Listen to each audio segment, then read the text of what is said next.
You, John Fitzgerald Kennedy, do solemnly swear I, John Fitzgerald Kennedy, do solemnly swear that you will faithfully execute the office of President of the United States that I will faithfully execute the office of President of the United States and will, to the best of your ability, and will, to the best of my ability, preserve, protect, and defend the Constitution of the United States. preserve, protect, and defend the Constitution of the United States. So help you God. So help me God.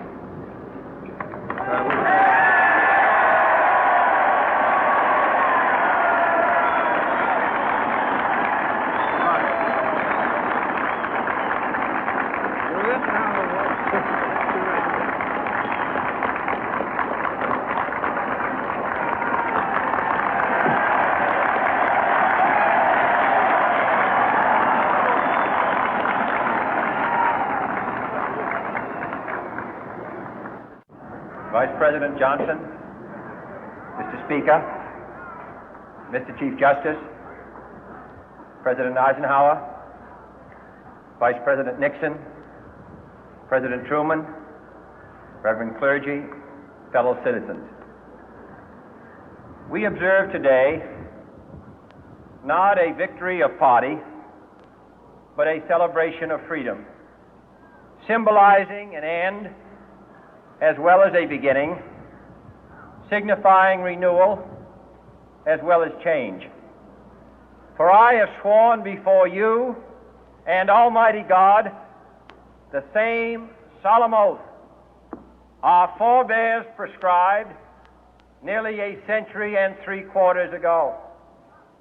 The world is very different now, for man holds in his mortal hands the power to abolish all forms of human poverty and all forms of human life. And yet the same revolutionary beliefs for which our forebears fought are still at issue around the globe. The belief that the rights of man come not from the generosity of the state, but from the hand of God. We dare not forget today that we are the heirs of that first revolution.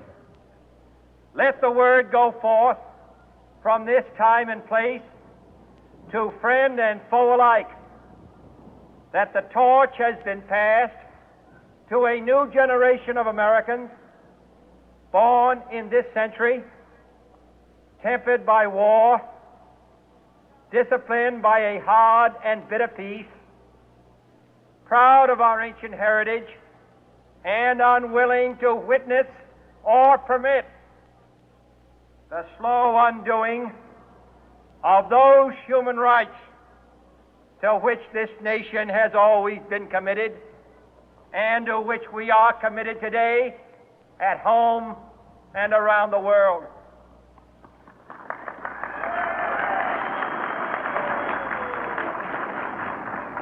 Let every nation know, whether it wishes us well or ill, that we shall pay any price, bear any burden, meet any hardship, support any friend, oppose any foe to assure the survival and the success of liberty.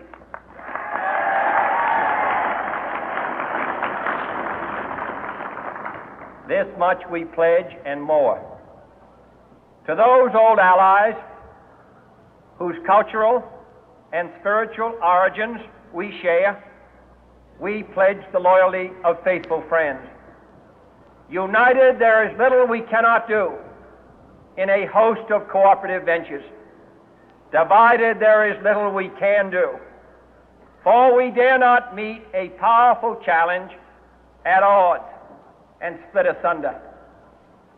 To those new states whom we welcome to the ranks of the free, we pledge our word that one form of colonial control shall not have passed away, merely to be replaced by a far more iron tyranny. We shall not always expect to find them supporting our view, but we shall always hope to find them strongly supporting their own freedom, and to remember that in the past, those who foolishly sought power by riding the back of the tiger ended up inside.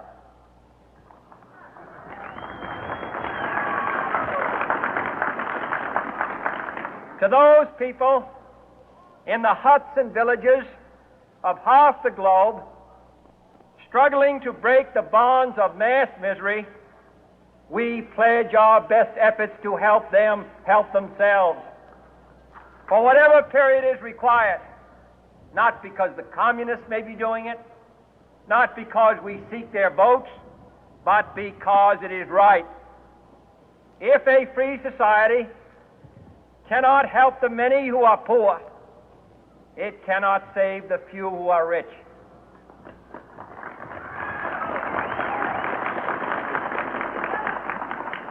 To our sister republics south of our border, we offer a special pledge to convert our good words into good deeds, in a new alliance for progress, to assist free men and free governments in casting off the chains of poverty. But this peaceful revolution of hope cannot become the prey of hostile powers. Let all our neighbors know that we shall join with them to oppose aggression or subversion anywhere in the Americas.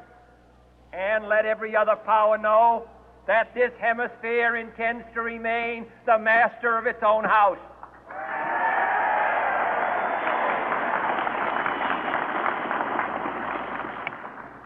To that World Assembly of Sovereign States, the United Nations, our last best hope, in an age where the instruments of war have far outpaced the instruments of peace, we renew our pledge of support to prevent it from becoming merely a forum for invective, to strengthen its shield of the new and the weak, and to enlarge the area in which its writ may run.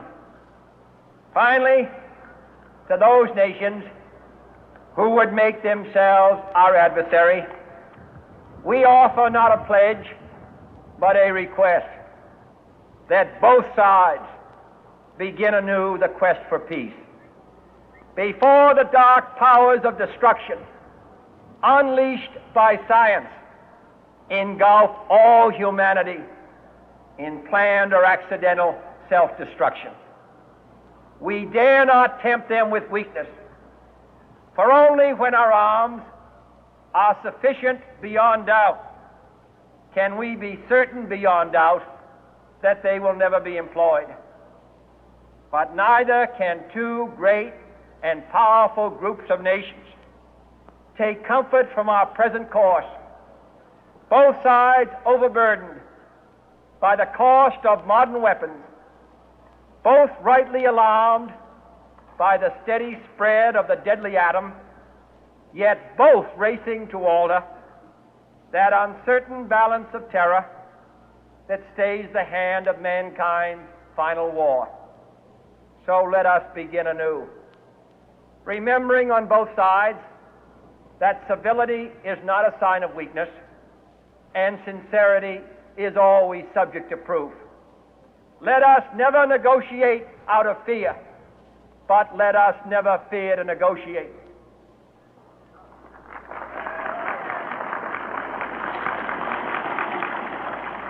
Let both sides explore what problems unite us, instead of belaboring those problems which divide us. Let both sides, for the first time, formulate serious and precise proposals for the inspection and control of arms, and bring the absolute power to destroy other nations under the absolute control of all nations.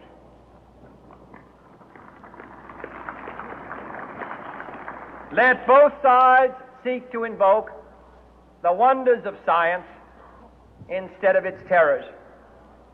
Together, let us explore the stars, conquer the deserts, eradicate disease, tap the ocean depth, and encourage the arts and commerce.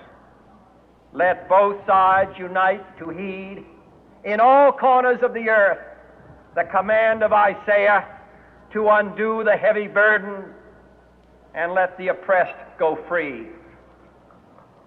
And if a beachhead of cooperation may push back the jungle of suspicion, let both sides join in creating a new endeavor, not a new balance of power, but a new world of law, where the strong are just and the weak secure and the peace preserved. All this will not be finished in the first 100 days, nor will it be finished in the first 1,000 days, nor in the life of this administration, nor even perhaps in our lifetime on this planet. But let us begin.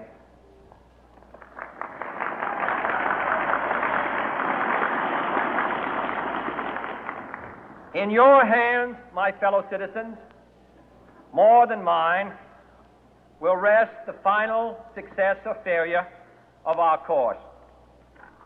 Since this country was founded, each generation of Americans has been summoned to give testimony to its national loyalty.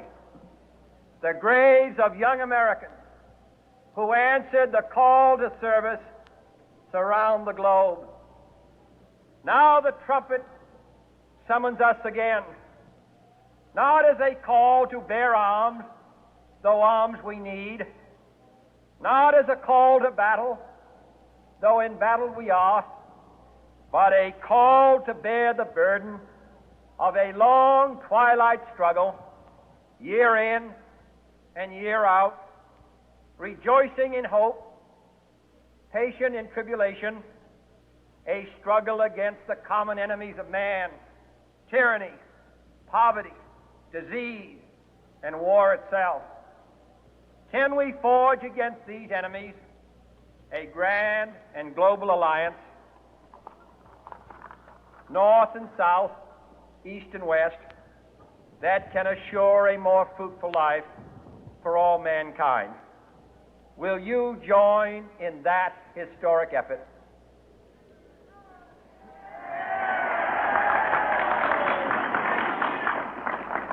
In the long history of the world, only a few generations have been granted the role of defending freedom in its hour of maximum danger.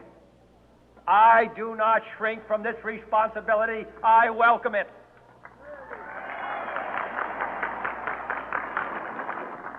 I do not believe that any of us would exchange places with any other people or any other generation. The energy, the faith, the devotion which we bring to this endeavor will light our country and all who serve it. And the glow from that fire can truly light the world. And so, my fellow Americans, ask not what your country can do for you. Ask what you can do for your country.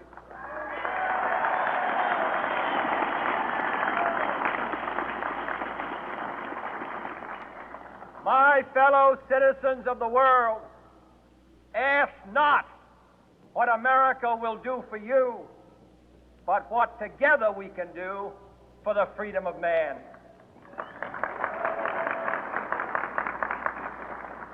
Finally, whether you are citizens of America or citizens of the world, ask of us here the same high standards of strength and sacrifice which we ask of you.